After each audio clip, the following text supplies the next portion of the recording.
에베소서 4장 1절에서 3절까지 말씀, 우리 말씀이 짧기 때문에 한 목소리로 함께 봉독하도록 하겠습니다. 함께 읽겠습니다. 시작.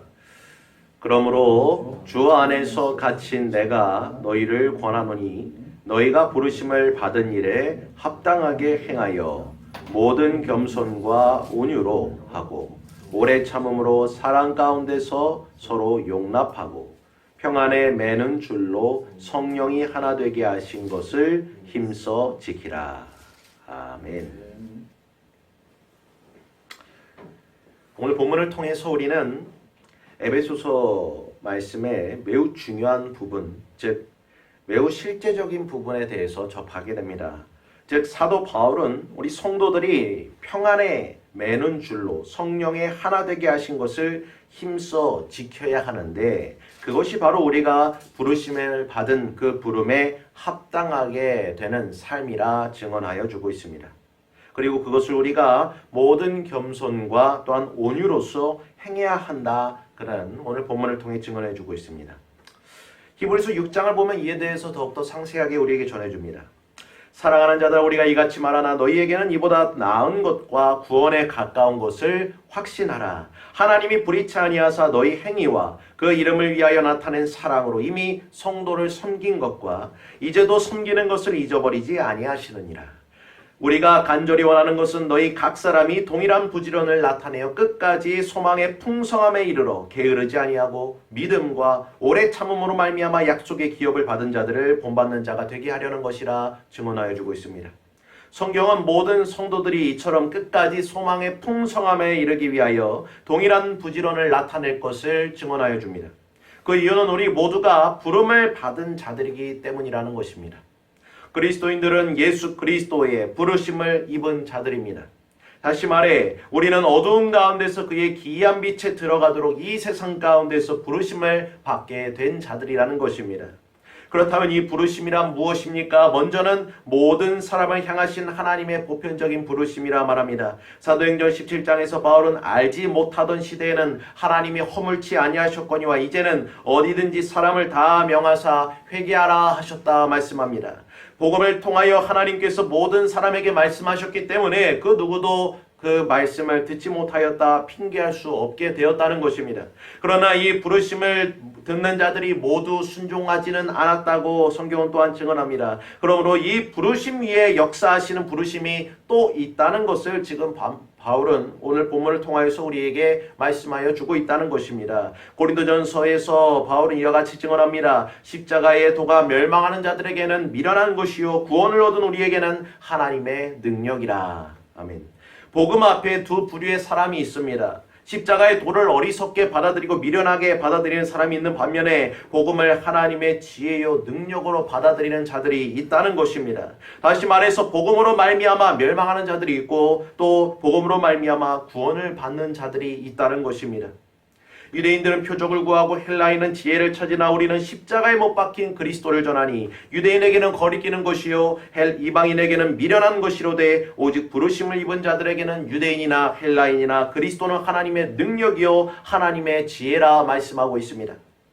멸망하는 자들에게 십자가는 거친 돌이 되고 어리석은 것이 되지만 구원을 받는 자들에게 십자가는 능력이요 하나님의 지혜가 된다는 것입니다. 그러므로 참된 그리스도인들은 구원을 받은 자들이요 믿는 자들은 곧 부르심 위에 부름을 받은 자들이라는 사실을 우리는 이를 통하여 확증받게 되는 것입니다. 그래서 바울은 로마서 8장에 또한 미리 정하신 그들을 또한 부르시고 또 부르신 그들을 또한 의롭다 하시고 의롭다 하신 그들을 또한 영화롭게 하셨다 말씀하여 주고 있습니다. 이것은 구원이 우리 성도들의 영혼 속에 계시는 하나님의 성령의 능력에 있는 그 사역의 결과라는 사실을 말씀하고 있는 것입니다. 성령께서 우리에게 임하셔서 새로운 생명의 길을 인도하시고 가르쳐 주시며 그 길로 나아갈 수 있도록 역사하여 주신다는 것입니다. 결국 하나님께서 저와 여러분을 믿게 하시기 위하여 부르셨다는 그 사실이 지금 이를 통해 우리에게 확증되어 주고 있습니다. 요한복음 6장 44절에 주님께서 말씀하십니다. 나를 보내신 아버지께서 이끌지 아니하시면 아무라도 내게 올 수가 없느니라. 아멘. 그렇습니다. 이것은 우리를 이끌어드리는 부르심입니다. 우리를 이끄는 부르심 가운데 이러한 하나님의 능력이 나타나게 되었다는 것입니다. 우리는 이 능력 없이는 결코 주님 앞으로 나아갈 수도 없고 지금 이 자리 가운데 있을 수도 없다는 것입니다. 우리는 본래 허물과 죄로 죽었던 자들이기 때문에 그렇습니다. 여러분 아시다시피 죽은 사람은 결코 자신을 살릴 수가 없습니다. 오직 생명의 주권자가 되시는 하나님만이 살리실 수가 있습니다. 그래서 하나님께서 우리 구주 예수 그리스도와 함께 우리를 살리셨다는 것입니다. 이처럼 하나님께서 역사하시는 부르심은 죽음으로부터 생명으로 인도되어지는 축복의 부르심이라는 사실을 우리는 믿어야 합니다.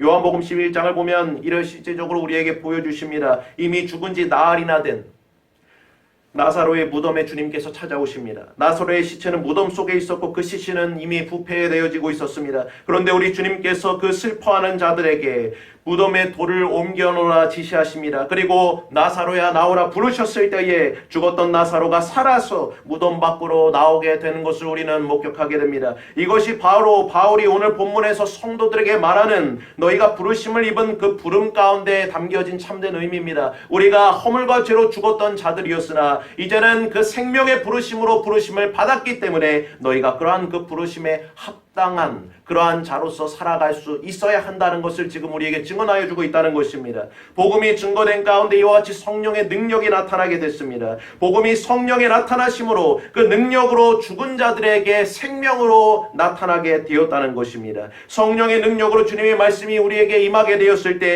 그 말씀은 우리의 영혼을 죽음 가운데서 생명으로 부르셨다는 것입니다. 바울은 이를 로마서 2장에서 하나님이 죽은 자를 살리시며 없는 것을 있는 것 같이 부르신다 말씀하십니다. 하나님께서 사람을 구원하시기 위해 그 부르실 때에 그 생명의 능력을 베풀으셔서 그 부르심을 효과 있게 하신다는 것입니다. 그런즉 우리는 모두는 죄와 사망의 무덤으로부터 부르심을 받은 자들이라 믿으시길 바랍니다.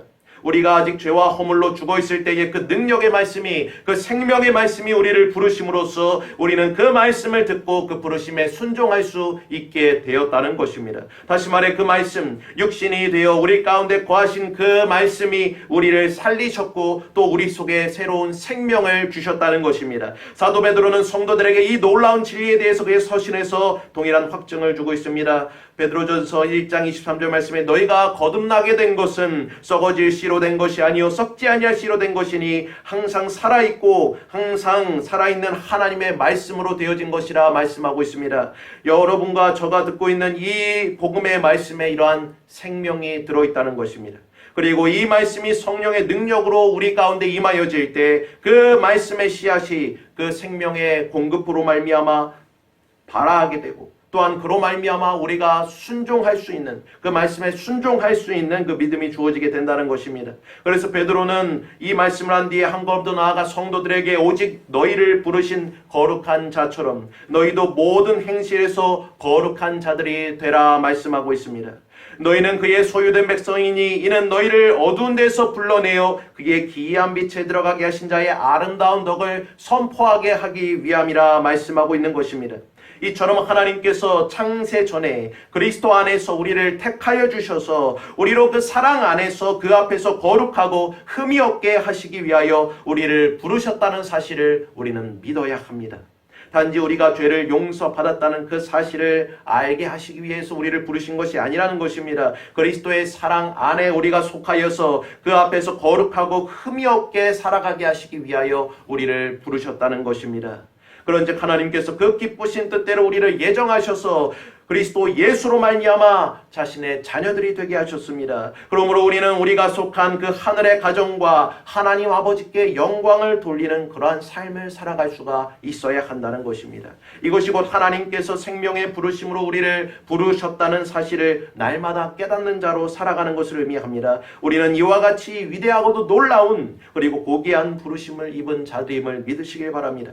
그러므로 그러한 우리의 삶은 그 부르심에 맞게 그 부르심에 합당한 것이 되어야 된다. 바울은 증언하여 주고 있는 것입니다. 사도 바울은 이를 위하여 우리 성도들이 반드시 행해야 할 일을 지금 분명하게 우리에게 일러주고 있습니다. 그것은 먼저 우리가 모든 겸손으로 나아가야 한다는 것입니다. 겸손은 마음을 낮추는 것을 의미합니다. 다시 말해 우리 몸을 낮추는 것이며 또 주님께서 말씀하셨던 것처럼 심령이 가난하여지는 것을 의미합니다. 이것은 자만과 교만과는 반대되어지는 것입니다. 겸손은 그리스도인의 모든 덕 가운데서 가장 으뜸이 되는 것 중 하나입니다. 왜냐하면 이것은 우리가 하나님의 자녀라는 그 징표로서 나타나는 것이기 때문입니다. 그래서 우리 주님께서 심령이 가난한 자들은 복이 있나니 천국이 저희 것이라 말씀하여 주셨습니다. 또 바울은 겸손에 이어서 온유함에 대해서 함께 말씀합니다. 이것은 항상 동반되어지는 것이란 사실입니다. 따로 되어질 수가 없습니다. 참된 겸손과 거짓된 위선의 차이가 여기서 분별되기 때문입니다. 이 온유함으로써 이 참된 겸손이 확증되어집니다. 이 온유함은 곧 사랑의 마음을 뜻하는데 하나님께서 모든 것을 우리에게 맡기심을 감사하며 또 순종하며 심지어 고난조차도 기꺼이 기쁨으로 받는 그 마음을 의미합니다. 그런즉 우리 주님께서 그 마음이 온유한 자는 복이 있나니 저희가 땅을 기업으로 곧 하나님의 나라를 기업으로 받은 자들이 될 것이라 말씀하여 주셨던 것입니다. 결국 겸손과 온유는 우리가 부르심을 받은 일에 합당하게 살아갈 수 있도록 곧 평안에 매는 줄로 성령의 하나 되게 하심을 힘써 지키게 하는 그 필수적인 요소들이란 사실을 깨닫게 됩니다. 그렇다면 이것은 우리가 어떻게 얻을 수가 있습니까? 주님께서 말씀하십니다. 수고하고 무거운 짐진 자들아 다 내게로 오라. 내가 너희를 쉬게 하리라. 나는 마음이 온유하고 겸손하니 나의 멍에를 메고 내게 배우라. 그러면 너희 마음이 쉼을 얻으리니 이는 내 멍에는 쉽고 내 짐은 가벼움이니라. 아멘. 우리 주님께서 십자가에 달리시기 전에 허리에 수건을 두르셨습니다. 그리고 허리를 굽히셨습니다. 그리고 자신의 제자들의 그 발을 씻겨 주십니다. 그리고 나서 주님이 제자들에게 말씀하십니다. 너희들의 주요 선생인 내가 너희 발을 씻겼으니 너희 또한 서로의 발을 씻겨주라 말씀하셨습니다. 이것이 곧 사도 바울이 본문에서 성도들에게 전하는 모든 겸손과 온유로 하되 곧 오래 참음으로 사랑 가운데서 서로 용납하며 평안에 매는 줄로 성령이 하나 되게 하신 것을 힘써 지켜 나아가는 것, 곧 부르심에 합당한 삶을 살아가는 것이라 말씀하고 있는 것입니다. 사랑하는 성도 여러분, 사랑하는 형제 여러분, 우리는 모두 같이 비천하고 비참한 그러한 자리 가운데 있었던 자들임을 고백합니다. 허물과 죄로 죽었던 자들이었습니다. 그러나 이제는 그리스도의 복음으로 말미암아 새로운 동일한 생명을 받게 된 자들임을 믿으시길 바랍니다. 그러므로 이제 우리는 다 함께 한 거룩한 주님을 바라보며 그분 안에서 우리가 온유와 겸손함으로 나아갈 수가 있어야 합니다. 만일 우리가 그분을 바라보지 아니하고 그저 서로를 바라보며 또 비교하고 또한 높고 낮음을 따지게 된다면 또한 우열을 가리게 된다면 결국 불평, 불만과 또 교만과 자만의 자리로 나아갈 수밖에 없다는 것입니다. 서로 무엇이 낫냐, 서로 어떤 게 더 낫냐 그런 것을 따지는 것이 아니라 우리가 한 성령을 받은 자들로서 한 분 그리스도 예수를 바라보는 자리로 나아갈 때 그리고 그분께 배워 나아갈 때 이 말씀을 통해 우리가 배워 나아갈 때 비로소 그분의 온유하심과 겸손하심을 배울 수 있다는 것입니다. 그런즉 이제 이 말씀으로 우리가 은혜를 받은 자들로서 우리 모두 주님을 바라보는 한 마음과 한 뜻으로 주님을 바라보는 자리로 나아갈 수 있도록 서로 격려하고 또 서로 위로하며 또 서로 사랑하는 자리로 나아가는 자들이 됩시다. 그분께 사랑과 영광을 올려드리기 위해 함께 힘쓰는 자들이 우리 모두가 되어야 합니다. 우리 모두 유대인이나 헬라인이나 종이나 자유자나 다 한 성령으로 세례를 받아 한 몸이 되었다는 사실을 믿음으로 고백합니다. 그리고 다 한 성령으로 참여한 자들이라 고백합니다. 다시 말해 성령께서 우리에게 세례를 베풀어 주셔서 그리스도의 몸이 되게 하셨다는 사실을 고백하는 자들입니다. 그래서 사도 요한은 그 서신에서 성도들에게 우리가 형제를 사랑함으로 사망에서 옮겨 생명으로 들어간 줄을 아느니라 깨닫게 된 자들이라 전하여 주고 있습니다. 사랑하는 형제 여러분, 이처럼 우리 모두 주께서 우리를 사랑하셨던 것처럼 또한 주님을 닮아 우리 서로 사랑하며 또한 온유함과 겸손함을 날마다 배워가며 또 평안에 매는 줄로 성령이 하나 되게 하신 것을 힘써 지켜나가는 자들이 됩시다. 이것이 곧 우리가 성령 안에서 하나 되게 하신 그 놀라우신 하나님의 기쁘신 뜻이자 부르심의 그 소망 안에서 우리를 부르신 그 주님의 원대한 목적임을 기억하며 이를 힘써 지켜 나아가는 저와 여러분이 되기를 간절히 소망하며 이 말씀을 드립니다.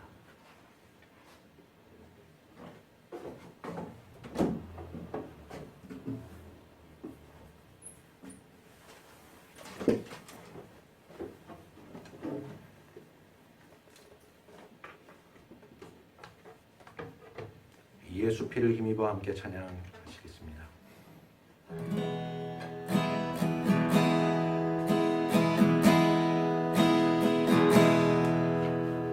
주의 보좌로 나갈 때에 어떻게 나가야 할까?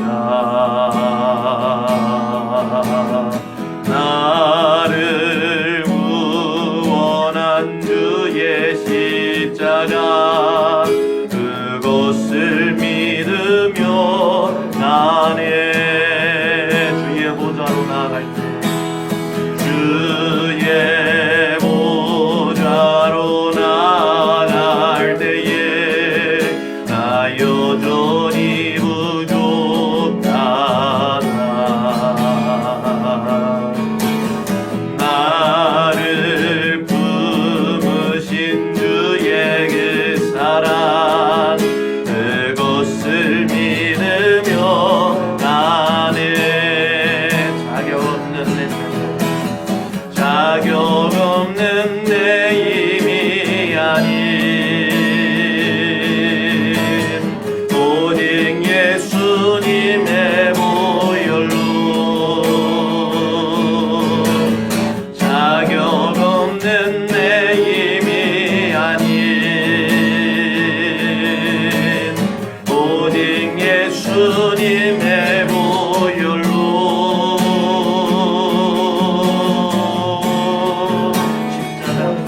십자가의 보혈 완전하신 사랑 힘입어 나아갑니다.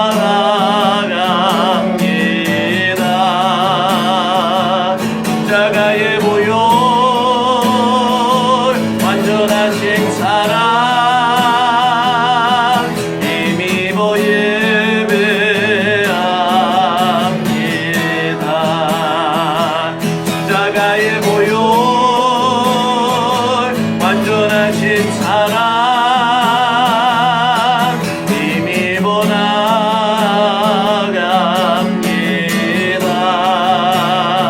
십자가의 보혈 완전하신 사랑 힘입어 예배합니다. 십자가의 보혈 완전하신 사랑 힘입어 나아갑니다. 십자가의 보혈